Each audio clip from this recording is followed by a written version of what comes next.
From Bloomberg World Headquarters in New York to our TV and radio audiences worldwide, I'm David Westin. Welcome to Balance of Power, where the world of politics meets the world of business. As we come to air today, we're waiting for a news conference with President Trump and Italian President Sergio Mattarella, who is visiting the White House right now. We are waiting as the people gather in the White House for that news conference. We will bring it to you live just as soon as it begins. But in the meantime, we want to check in on what happened at that debate yesterday. We want to go out to Kevin Cirilli in Ohio. He's been covering for us. And let's listen to a little bit, Kevin, of what we heard last night.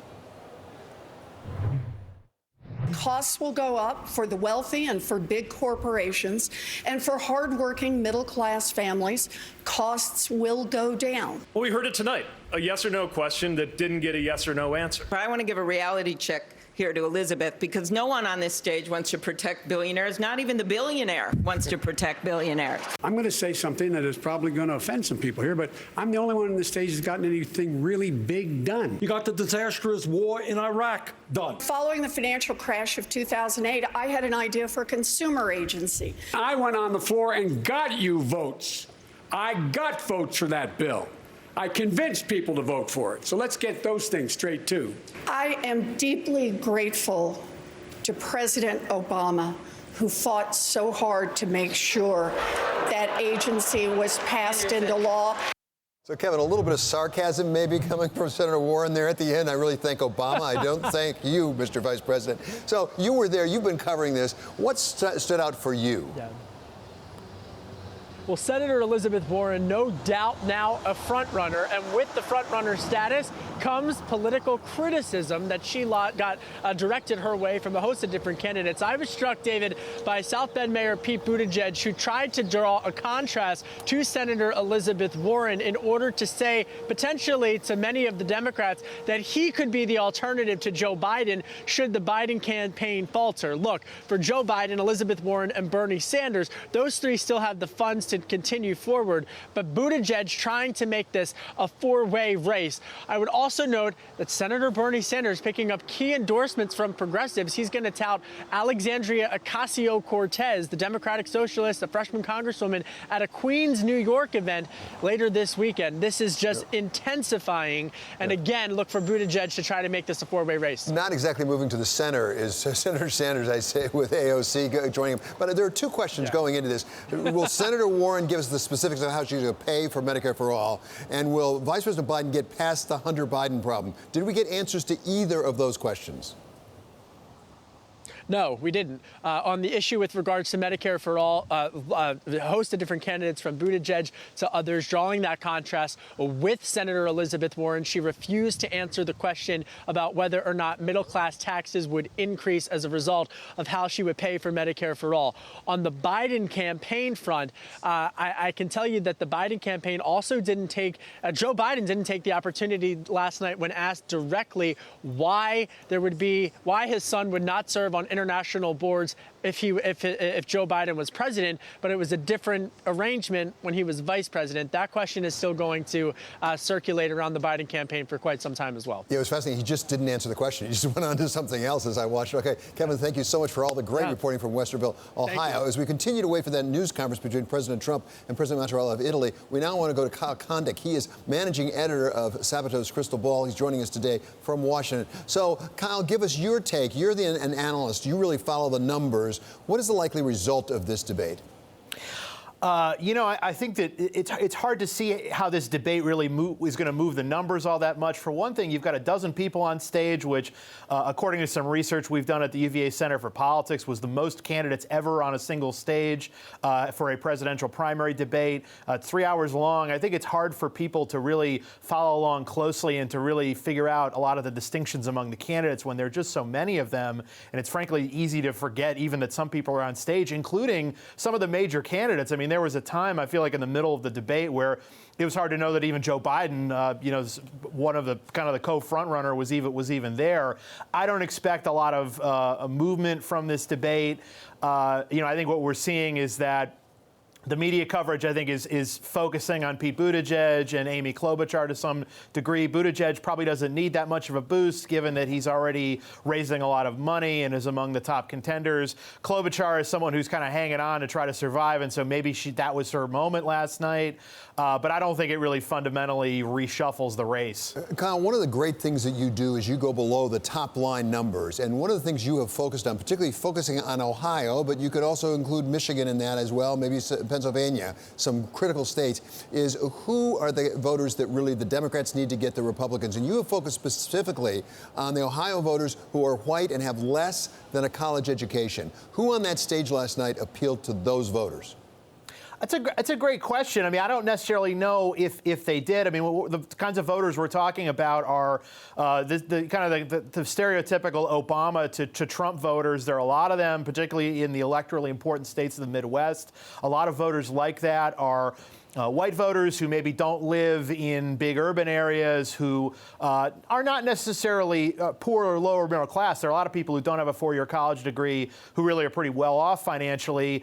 Some of those voters may be kind of economically moderate or liberal, but also might be kind of socially conservative. I don't necessarily know if any of these candidates are necessarily a great fit for those kinds of voters. I think Joe Biden naturally sort of pitches himself that way because he's from Scranton, Pennsylvania, and because he's not as outwardly liberal as some of these other candidates. But, maybe the better approach for the Democrats is to nominate someone who is kind of an economic populist, somebody like Warren or Sanders, because at least maybe those candidates will fit this sort of populist moment a little bit better. But I don't think there are any real easy answers, particularly because these kinds of voters have been sort of trending away from the Democrats, certainly in 2016, but even before 2016. We're talking with Kyle Kondik of Sabato's Crystal Ball. So, Kyle, you really point out something I think terribly important. This is all in the primaries. We're still 4 months away from the caucuses in Iowa. Traditionally, we've thought that you've got to turn to the center in the general. Is it possible this election's different? Because you just suggested maybe the Democrats would be okay with a true economic populist, somebody who stays out there. Because last night, it seemed like the progressives doubled down on the progressive position. Yeah, I mean, that may be the case. And look, I think there are a lot of people on the left and, frankly, on the right who were proven correct in some ways by Donald Trump's victory in 2016, that maybe going toward the center isn't necessarily where you want to be. And that sort of flies in the face of kind of traditional political science thinking that, you're competing for moderate voters. But then again, moderate voters, we think of, if you sort of follow this stuff closely, you think of moderates as being kind of ideologically centrist on a lot of issues. Some people you would consider moderate, but they may be extremists on social issues one way and extremists on economic issues the other way. So again, it's hard to kind of pigeonhole the electorate into these ideological boxes that we try to put them in. This is why we talk about electability so much for these Democratic candidates. It's easy to think, oh well, maybe Biden is the most electable, but maybe he isn't. Maybe there are some assets that some of these candidates bring to the table that Biden doesn't really have. And again, we're so far away from even the start of the caucus and primary season that there's still a lot of time to figure these things out. Kyle, we have another debate coming up in November, as I understand it, the 5th by my count, and we may have some fewer people on the stage because there are higher standards for that. If you were advising one of the front runners right now what they could do to retool, whom would you advise and what would you advise them to do? I still don't think that Biden has really a great answer to the question about his son and these corporate boards. Again, what the president has directly accused him of his son of, I think, is not accurate at all. But there is sort of a larger issue of Hunter Biden seeming to benefit from the fact that he's the former senator, former vice president's son. Now, one thing I think was interesting is that he didn't feel much heat from the other Democrats last night on that particular topic. That was something I was watching for to see whether the other Democrats would sort of criticize Joe Biden for some of the things that his family has done. And I think that the Democrats felt like they didn't want to mimic the president on that particular point. So I guess Biden sort of skated on that particular point. But I think that's something that maybe he needs to come up with a better answer for. Yeah, interesting to your point. Cory Booker from New Jersey, the senator, actually went the other way and really said we shouldn't even be talking about this. He sort of defended the vice president. It was fascinating to see that position. Kyle Kondik, thank you so much much. It's always great to have you with us. That's Kyle Kondak reporting from Washington. He is with Sabato's Crystal Ball. And now I want to find out what's going on in the marketplace. For that, we turn to Abigail Doolittle. So I'm not sure the market's reacting to the Democratic debate last night, but what's going on in the market and why? Well, we have flat markets at this point, really flipping between very small gains and losses, and I would agree, not a lot of reaction to that Democratic debate. But where we may have a bit of a reaction, retail sales for the month of September unexpectedly dropping down 0.3%. Now, that's the first drop, David, in 7 months. And the reason that investors, traders might be worried about that, the consumer is about 2/3 of the U.S. economy, which has been mainly humming along. But you're hearing all these reports that because of the trade uncertainty, that businesses have been putting their capital spending plans on hold,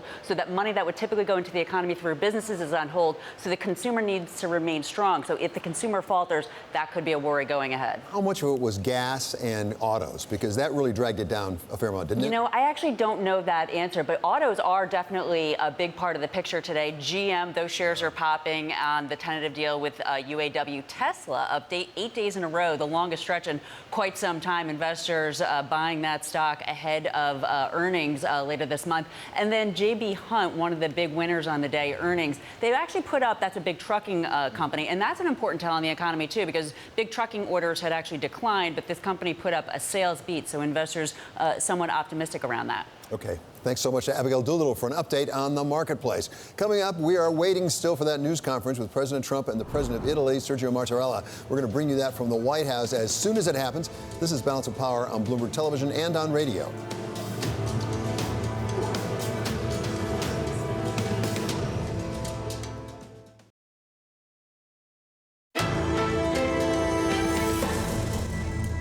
This is Balance of Power on Bloomberg Television and Radio. I'm David Westin. We are awaiting a news conference right now at the White House with President Trump and the President of Italy, Sergio Mattarella. We'll bring you that as soon as we have it. But in the meantime, we want to go to Mark Crumpton because he has Bloomberg First Word News. David, thank you. China's condemning the United States Congress over a bill supporting protesters in Hong Kong. The House has approved a package of measures backing the pro-democracy movement. Hong Kong Chief Executive Carrie Lam weighed in on the move. This Hong Kong Human Rights and Democracy Act is totally unjustified and unwarranted. It will hurt not only the Hong Kong business, it will hurt American interests in Hong Kong. They have 1,400 companies, 85,000 citizens in Hong Kong. Congress's action follows months of protests over China's attempts to strengthen its control in Hong Kong. The House impeachment inquiry is exposing new details about President Trump's actions toward Ukraine and those of his personal lawyer, Rudy Giuliani. Former National Security Advisor John Bolton reportedly referred to Giuliani as a hand grenade for his back-channel efforts with Ukraine. A former aide to Secretary of State Mike Pompeo is speaking to the House impeachment panels behind closed doors today. Michael McKinley, who resigned last week, is a career Foreign Service officer and was Pompeo's de facto chief of staff. He's expected to discuss concerns held by career State Department officials about the treatment of the former U.S. ambassador to Ukraine.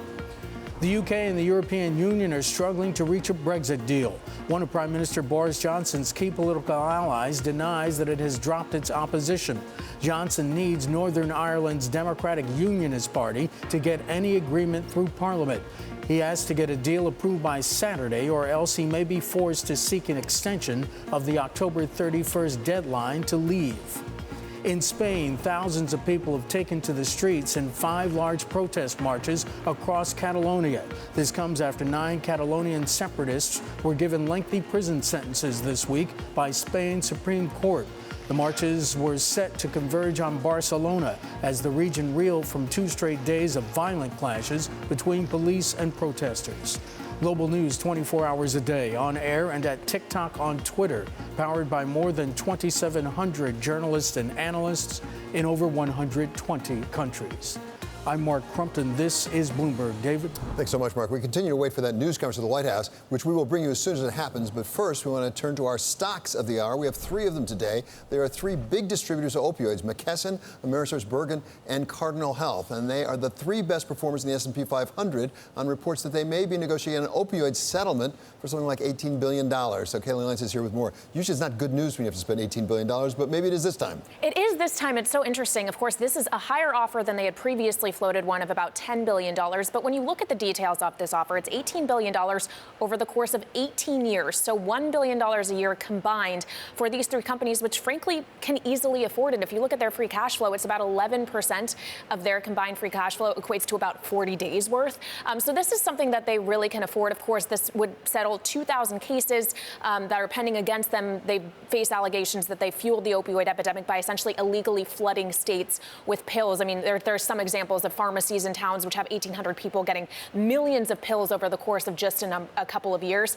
So the street's taking it pretty well today. They say if this is true, it is attractive if it does blanketly cover all of the cases against them. It is no coincidence that it's these three distributors and it's Wednesday, because on Monday, these three distributors are going to go to trial right now in a federal district court in Cleveland. So they are on the courthouse steps, as it were, right, and they want to try to get this behind them. Yeah, absolutely. And that's true for J&J, too. I should mention that they also are floating the idea of a $4 billion settlement for their own role in the opioid epidemic, which is kind of a change of tack for J&J. Usually they litigate these things to the very end. They count on appeals to reduce the penalties, for example. Not to say that they don't pay out settlements. They paid out about $3 billion in the past 12 months, $2 billion in 2018. So this $4 billion charge is slightly, settlement that they're willing to pay is slightly higher. But again, same story as with these distributors. The company really can afford it. It has $18 billion in free cash flow. I mean, this is not pennies, but it's not super consequential to them. Can't afford it, but isn't enough. Because as we know, coming out of the Purdue bankruptcy right now, a lot of these states and localities are saying that's not enough money. We're not going to go along with the settlement. So it's not clear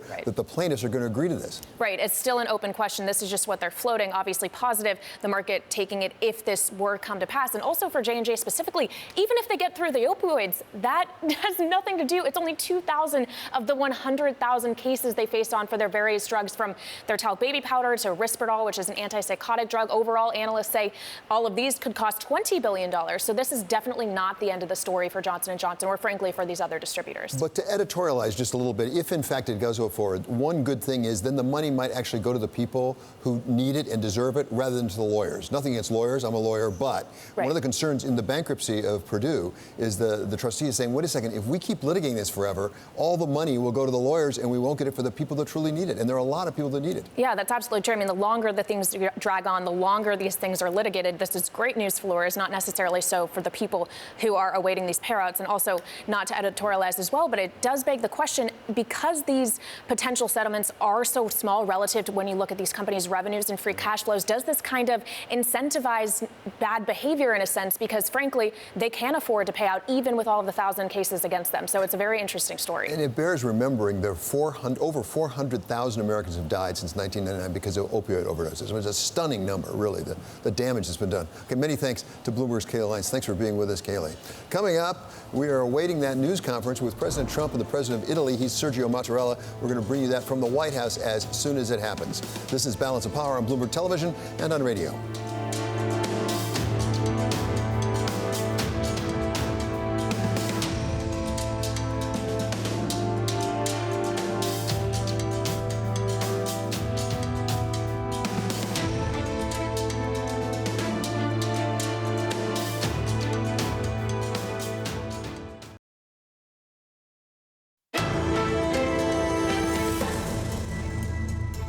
This is Balance of Power on Bloomberg Television and on radio. I'm David Westin. We are still waiting for that news conference at the White House between President Trump and the President of Italy. That'll be coming up shortly, and we'll bring it to you as soon as we have it. In the meantime, we turn to our Chief Content Officer, Marty Schenker, to set it up. So it strikes me there are sort of two stories here. What President Mattarella came to talk to President Trump about, and what the press will want to talk to President Trump about. They may not be the same. They normally aren't the same. And look, this has become a kind of a orchestrated chaos, really.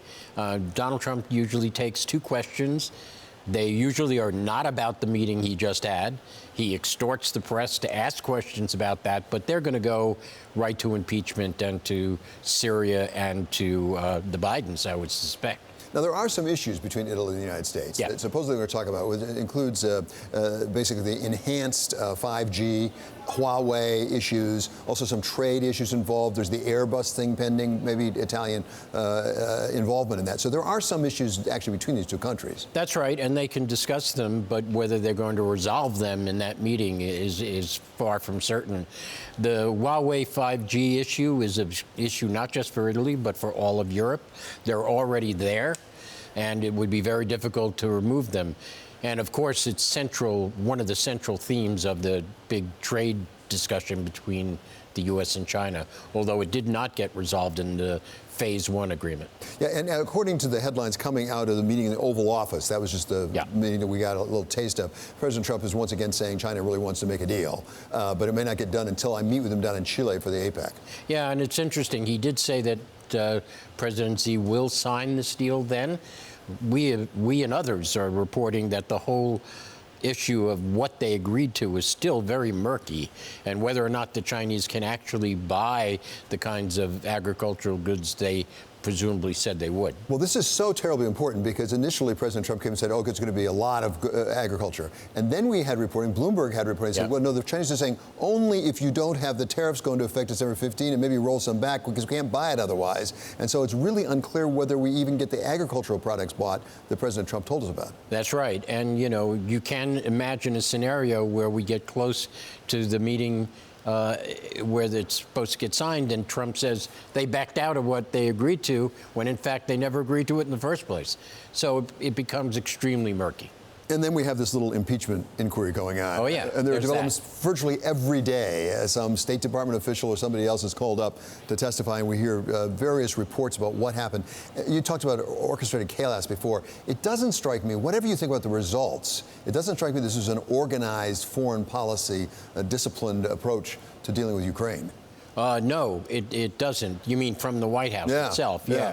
Well, there's been tons of reporting that there is no real central strategy how to defend the president. They do take this line that the process is unfair, and to a certain extent, they have a legitimate claim about that. Well, one of the things that struck me is there was this supposedly three amigos that basically President Trump took to Mick Mulvaney, his acting, not really chief of staff, his acting chief of staff, Rick Perry, who's the Secretary of Energy, and Mr. An envoy to Sondland? Sondland, yeah. To try to straighten this whole thing out. Pretty extraordinary. Yeah, I mean, there are people who have never been confirmed by the Senate. They're sort of winging it, and then they make statements and then refine them as time goes on. Now, Mulvaney is a key figure, and I don't doubt at some point he's going to get subpoenaed. Probably won't appear, but it's going to be just one more way for the committee to cite an impeachment charge. But at this point, is there any reason why the President of the United States is worried about not appearing in response to a subpoena from the Congress? Not yet. Not yet. I mean, I really do think that 2020 election is going to decide the fate of Donald Trump, not this inquiry. Yeah, interesting. Okay, thank you so much. That's Bloomberg Chief Content Officer Marty Schenker, and we will bring you that news conference when it happens at the White House between President Trump and Italian President Mattarella, and that will be coming up shortly. Also ahead, we get reaction to last night's Democratic debate from former Pennsylvania Governor Ed Rendell. Live from New York, this is Bloomberg Balance of Power.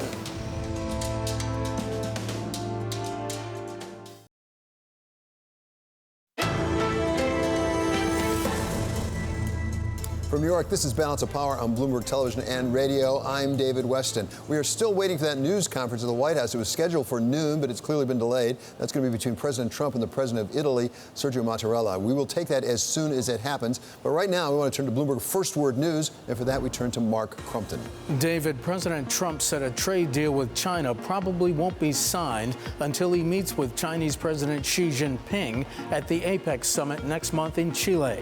The president announced the move at the White House today alongside Italian President Sergio Mattarella.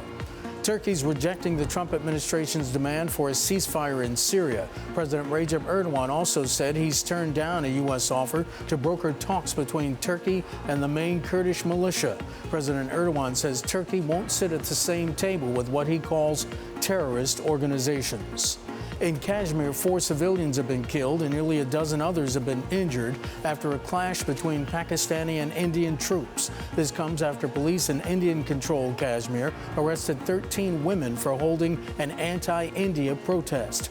Pakistan's foreign ministry said it's now summoned an Indian diplomat to lodge its protest over what it calls the ceasefire violations. A jury in Wisconsin has awarded $450,000 to the father of a boy killed in the 2012 Sandy Hook school shooting in Connecticut. This comes after he filed a defamation lawsuit against conspiracy theorist writers who claim the massacre never happened. The jury decided James Fetzer must pay Leonard Posner, whose 6-year-old son Noah was among the 26 victims killed at the school. Global news 24 hours a day, on air and at TikTok, on Twitter, powered by more than 2,700 journalists and analysts in over 120 countries. I'm Mark Crumpton. This is Bloomberg. David? Thanks so much, Mark. Ed Rendell has won his own fair share of races, from district attorney and then mayor of Philadelphia and then governor of Pennsylvania. This time, he is rooting for his friend, Vice President Joe Biden. And we welcome now Governor Rendell. He's coming to us from, of course, Philadelphia. Thanks for being back with us, Governor.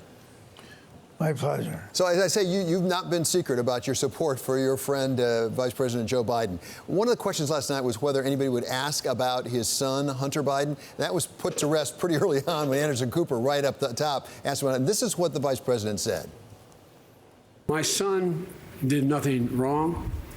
I did nothing wrong. I carried out the policy of the United States government in rooting out corruption in Ukraine. So, Governor, does that put an end to it? Does that put it behind him, do you think? No, because Donald Trump won't ever let it go. If Joe Biden's the nominee the day before the election, he'll be talking about it. Because Donald Trump can only win by deflecting attention away from himself onto somebody else. And he can't call Joe Biden a socialist. Joe is a moderate, middle-of-the-road, slightly left-of-center politician. So he's not going to be able to use the socialist rhetoric against Joe, so he'll have to make up stuff like this. This whole idea that Hunter Biden and Joe Biden did anything wrong is made up out of whole cloth by Donald Trump. It's the reason why none of it's sticking with Democratic voters. At the same time, the Vice President now has said if he gets to be president, he won't let Hunter Biden do what he did before. And the question actually from Anderson Cooper was, why wouldn't you do it in the future if it was okay in the past? What's the answer to that question? Because the Vice President didn't quite answer it.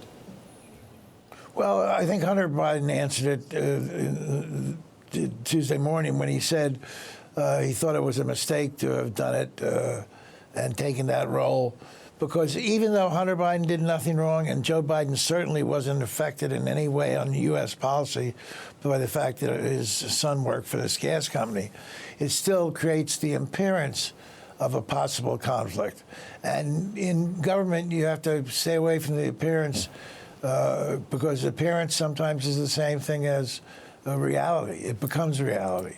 Governor, you made a really important point, I think, about Vice President Biden being the moderate up there in the center of the stage. I mean, literally in the center of the stage. As watching that last night, the two other supposed front runners, I mean, it's early going, we'll see what happens, of Elizabeth Warren on the one side and Bernie Sanders on the other, they seem to double down on what one might call a progressive or even left of center point of view. Does that help Vice President Biden as he goes forward? Yeah, I think it does. Look, Elizabeth Warren and Bernie Sanders are both very attractive candidates because they're talking from their heart. They're speaking about what they believe. And, you know, the only problem is in politics, it's not what you believe should be done. It's what you believe you can get done. And Elizabeth Warren, I don't think, handled the question that was asked to her, will your plan for Medicaid for all cause Americans to get a tax increase? The answer is, of course it will. Bernie Sanders has admitted that to his credit. You can say, yes, it'll cause a tax increase, but most Americans will save more on the reduction in premiums and copays that'll come out a wash. That's probably not entirely correct, but at least it's an answer, and it's the answer Bernie gives. But look, people are going to start totaling up the promises that Elizabeth has made. And by the way, I'd love to see every one of her promises come true because she's right on. But they're going to come up with a figure in the $20 to $30 trillion range. And a $20 to $30 trillion increase in federal spending can only be done if families earning $80,000, $90,000 a year pay $8,000 to $10,000 more in taxes. And Elizabeth is going to have to deal with that somewhere down the road, because the New York Times or someone is going to write an article totaling up all the promises she made, what it would cost, and balancing off the wealth tax that she wants to impose. The wealth tax won't come near doing covering the cost of the things she wants to spend money on. We're talking with former Pennsylvania Governor Ed Rendell. And I want to go back to something you mentioned, which is Elizabeth Warren's apparent failure to really address the direct question. Actually, Pete Buttigieg at one point tried to call her out on it, about whether the taxes of the middle class would go up. Every time she got asked that question, she changed it to the costs, which basically says we're going to save some money on health care for you to make up for what's happening in taxes. What's wrong with the debate format that we don't get to that kind of specificity? We knew that was an issue going in the debate. Why didn't a moderator or another candidate say, no, wait a second, let's talk about taxes, Senator Warren? Well, a moderator can ask that question, but then Elizabeth can give the answer she wants, which is costs will go down, and then it's over. Really, it would be incumbent on one of the moderators or one of the questioners to, if he asks the question and she doesn't respond yes or no, say, Senator, in all due respect, it's a yes or no answer. You to give us a yes or no answer, and we're not going to stop asking the question until you answer it. At one point, that would be the way to get this done. At one point, Senator Warren said last night, we have to be a party of big ideas. What's the point in being a Democrat if we don't have big, bold ideas? You said, well, it's fine to have big, bold ideas, but you have to be able to get them done, which seems to be Vice President Biden's position. Does that ignite the base? To say, okay, we got to be realistic. We can't get everything done. We can just get that much done. Can you turn out voters, particularly in the primary, on that kind of message? Well, in the primary, a little harder. In the general election, you don't have to worry about igniting the base. I've been in politics for, 42 years, and I have never seen an electorate as fired up as the Democratic base. They're coming out to vote against Donald Trump no matter who our nominee is. It doesn't matter. They're coming out to vote against Donald Trump. Now, will it ignite the base in the primaries? No, it won't. But remember the key fact that's in all the polls. 59% of Democratic voters say the most important thing to them is who's the candidate who could best beat Donald Trump. That's more important than where the candidates stand ideologically. And Donald Trump has done Joe Biden a big favor. You may not think so at first blush, but it's as if he took out a billboard and placed it in every one of the 200 biggest American cities, saying, Joe Biden is the Democrat I fear to run against most. He's the person who could give me the toughest fight. Because by directing all his attention at Biden, he's elevating Biden as the candidate he's worried about beating him. There is a perception in the media, and it's borne out to some extent in the polls and even in some of the fundraising numbers we've seen, that Vice President Biden, who got out to a very early lead, is losing something of his momentum to Elizabeth Warren. Do you believe that's true? And if so, did he do enough last night to regain that momentum? Well, no, I don't believe it's true, because the last two polls that were taken, I think, chronologically, were the Fox News poll on Sunday and the Hill had a poll on Friday. And the Fox News poll had Biden 10 points up on Warren and I think 14 up on Sanders. And the Hill poll had Biden 14 up on Warren and 17 up on Sanders. So I don't think he's lost much momentum. But let me turn to last night. I thought last night was his best performance in all of the four debates. Number one, he was energetic and strong from the beginning to the end. In fact, his closing was sensational, and I think the best thing he did all night. So he stayed strong and energetic, which I think allays any fears people have of him not having the energy to carry on the campaign. That was number one. Number two, he displayed his knowledge of foreign affairs, which he's up here and the rest of the field is down there when it comes to knowledge of foreign affairs. And he made good points and answered clearly to all the questions involved. He fought when it was appropriate to fight. He complimented the other candidates when it was appropriate to compliment them. I thought he had a generally terrific performance. The only people who may have done a tad better, I think Mayor Pete did well, and I thought Amy Klobuchar knocked it out of the park. She was funny, witty, made good salient points. And I think her exchange with Elizabeth Warren was terrific, saying, you're not the only one who has big ideas, so don't denigrate our ideas, because our ideas can change things just as easily. Okay, many thanks to former Pennsylvania Governor Ed Rendell. I'm delighted to say we're going to have more with Governor Rendell coming up at 1 o'clock Eastern Time on the second hour of Balance of Power. That's on Bloomberg Radio. We are now still waiting for that news conference at the White House. President Trump and the President of Italy will be speaking. We'll bring it to you when it happens. In the meantime, this is Balance of Power on Bloomberg Television and on radio.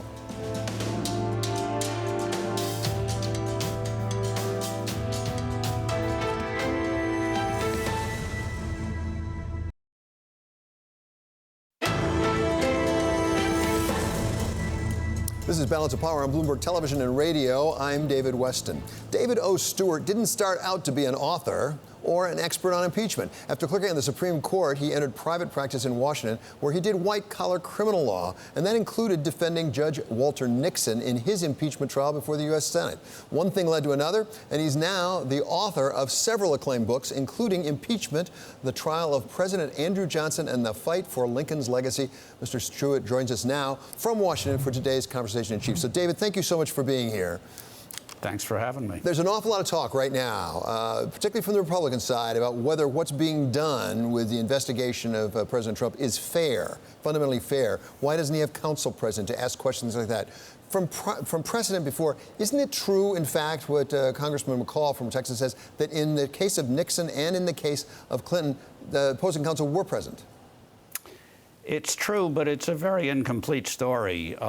Both of those cases went forward after long special counsel investigations, which had nailed down almost all the relevant facts. So by the time it got to the House, it was time to bring people forward publicly, let the public see what the evidence was and what the situation presented for impeachment was. In this case, we haven't had that. They're finding things out every day. It's really an investigative stage. They've held out the possibility that they will have public hearings, and I think once they nail down what the facts are, and I think that would be a very good thing to let people see what the fuss is about, if there is a fuss. And so I think that the sequence is not unfair. In fact, Republicans are present in the hearings. They're represented. So this is no star chamber, and frankly, it's entirely appropriate under the constitutional requirements. Well, that's one of my questions, the requirements. I mean, there's not a lot of precedent. There's only 3 other times in history that we have had an investigation of the impeachment of the President of the United States. So there's not a lot of precedent. What is provided in the Constitution? Are there statutes that provide exactly what the process should be? The Constitution is very terse on the House activity. It simply says the House shall have the sole power of impeachment. So the House gets to do whatever it chooses to do, subject only to considerations of fair play, to be honest, and really also what's politically feasible. So I think an appeal to the Constitution doesn't help you much here. The precedents are interesting because with Andrew Johnson back in 1868, the House had no process. He fired the Secretary of War, Edwin Stanton, and 5 days later, the House impeached him.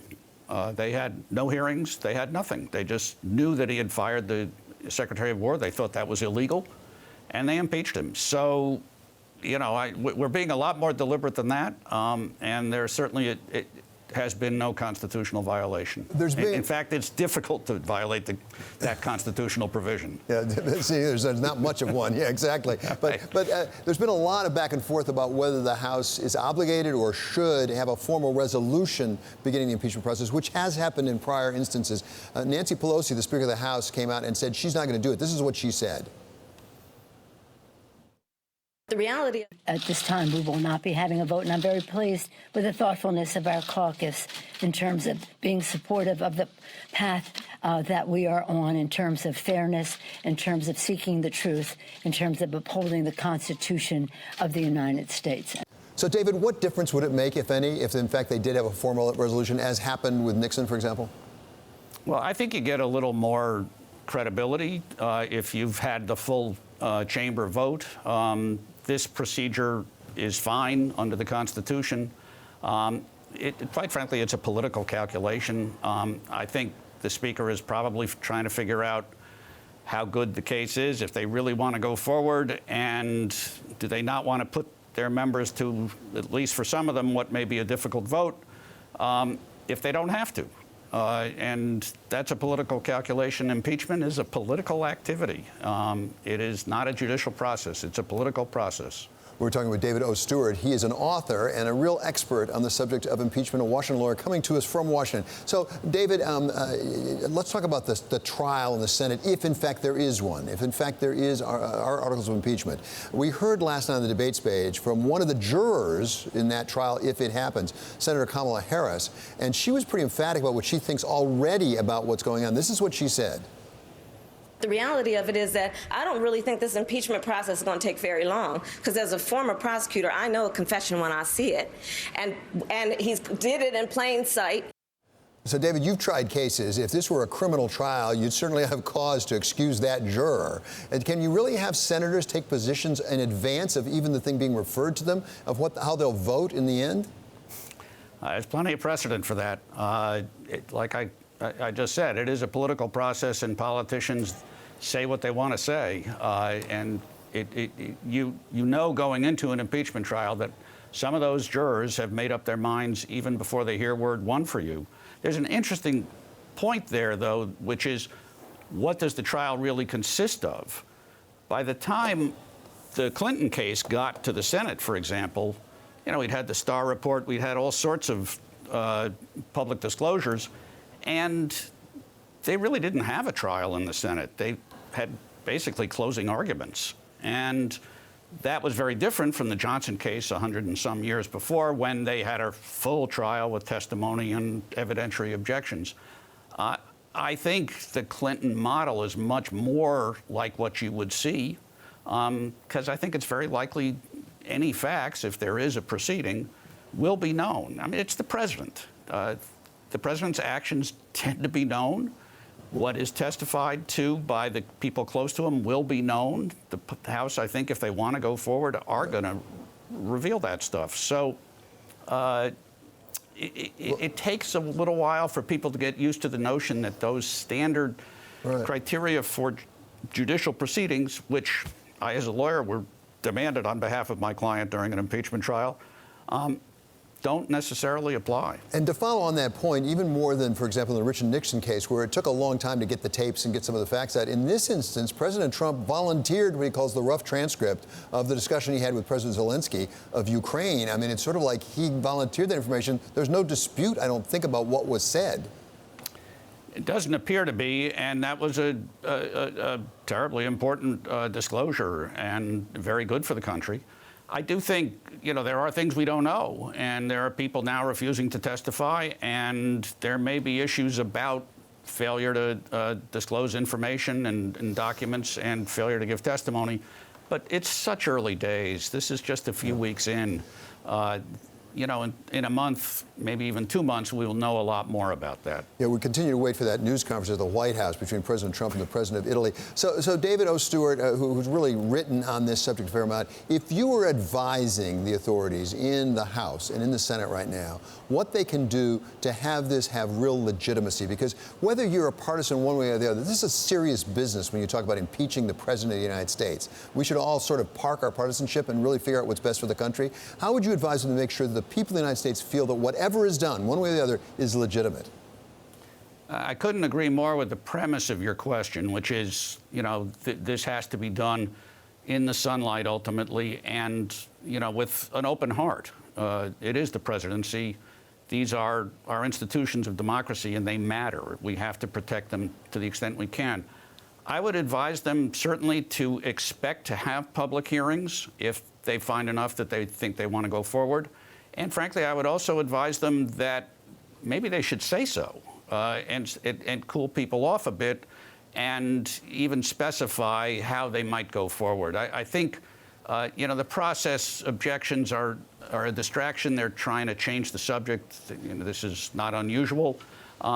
And if you can get those off the table, I think that would be in the interest of everybody. Yeah, people are gathering now for that news conference between President Trump and President of Italy, Mattarella. So, David, as we look at that, there will be questions asked at this news conference, I dare to predict, about this impeachment process and what's going on. How has it affected the ability of the president to function while the process has been going on, whether it's Richard Nixon, whether it's Bill Clinton? It's very hard to predict and hard to evaluate. I do think it's a restriction. He's going to be dogged by these questions wherever he goes. He is somewhat hampered. I think certainly when he talks to foreign leaders now, they are on alert and anxious about what he might ask and whether they might end up somehow with some political problem of their own from having met with the president and having made a statement or listened to a statement that affected Ladies and him. gentlemen, the President Okay, of we've been the talking with United David O. States Stewart. He is the and author of President Impeached, the of the trial of Italian President Republic. Andrew Johnson. And we're going now to the White House, where President Trump is coming out with the President of Italy. He is Sergio Mattarella. They've been having some meetings. We heard some out of the Oval Office meeting, and now they are going to have a joint news conference to discuss what they talked about and maybe also some about China and about impeachment. It is my honor to welcome President Sergio Mattarella of Italy to the White House. We've known each other for a while. We've dealt with each other for a while. And we've had some really great conversations. We've had a very productive discussion throughout the day with our staffs and representatives, and I look forward to hosting the President and his daughter Laura at a reception for the Italian Americans this evening. I look forward to that very much. The United States and Italy are bound together by a shared cultural and political heritage dating back thousands of years to ancient Rome. Over the centuries, the Italian people have blessed our civilization with magnificent works of art, science, philosophy, architecture, and music. On Monday, we pay tribute to the Italian explorer who led a voyage of discovery to the New World, a gentleman known as Christopher Columbus, and to me it will always be called Columbus Day. Some people don't like that. I do. Today, the United States and Italy draw strength from our cherished heritage as we work together to safeguard our people and promote prosperity. As NATO allies, our countries cooperate closely on a wide range of critical defense issues, including the protection of our nations against radical Islamic terrorism. The problem is that Italy is only paying 1.1% instead of the mandated 2%, which by and of itself is a low number. It should be probably 4%, anywhere from 4 to 5%. Only 8 of the 28 NATO countries are paying the 2%, meaning 20 of the countries are delinquent in the payment to NATO, and they have been for many years. Germany is at 1.3% at most, depending on calculation. Spain is at less than 1%. Turkey, believe it or not, is almost current, almost paid up. And I want to just thank Secretary General Stoltenberg because he's going around saying that President Trump was able to raise over $100 billion last year, which is true, but it's still only a large fraction. It's still a large fraction of the amount of money that's owed by many of the countries that aren't paying their dues. We hope that Italy will boost its defense spending in order to meet NATO's minimum 2% of GDP. And I will say that they have just purchased, and we learned about it today, 90 brand new, beautiful F-35s.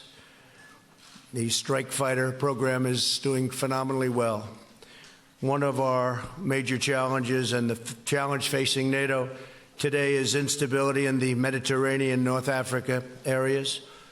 And much of the volatility in that region stems from the violence in Libya, which is very close to Italy's borders. The President and I were talking about that at great length, big problem. The ongoing Libyan conflict has led to a migration crisis, placing significant and unfair burdens on Italy in particular. I've asked that the European Union get much more involved because they're not involved enough. That's a problem for the European Union. They do very well with us on trade. They had a trade surplus with the United States over the last 5 or 6 years of about $150 billion a year. They have to get more involved and help Italy. The Italian government has stepped up as a leader to fight this illegal immigration. We urge also our NATO and European partners to take firm action to halt illegal immigration and uphold sovereign borders.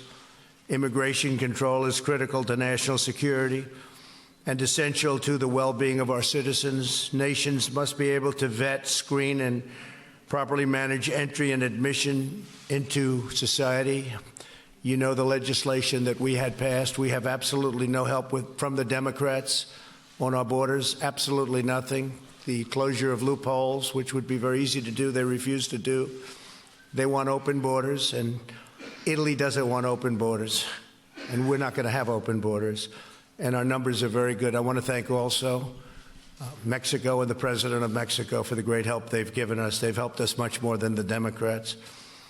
Here in the United States, we're taking dramatic action to secure our borders, shut down smuggling networks, and speed the removal of illegal immigrants.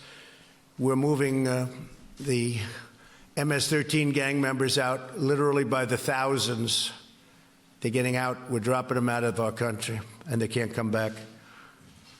And what we've done with Guatemala and Honduras and El Salvador is, they tell me, close to a miracle, the agreements that we've signed.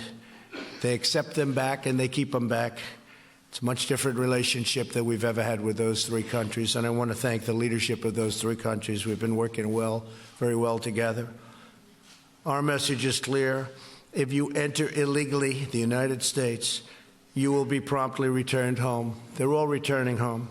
It takes a long time because we've had years of people coming in, staying, and that's the end of that. President Mattarella also discussed the steps we must take to enhance commerce and economic growth between our two countries. Our nations are already investing nearly $70 billion in each other's economies.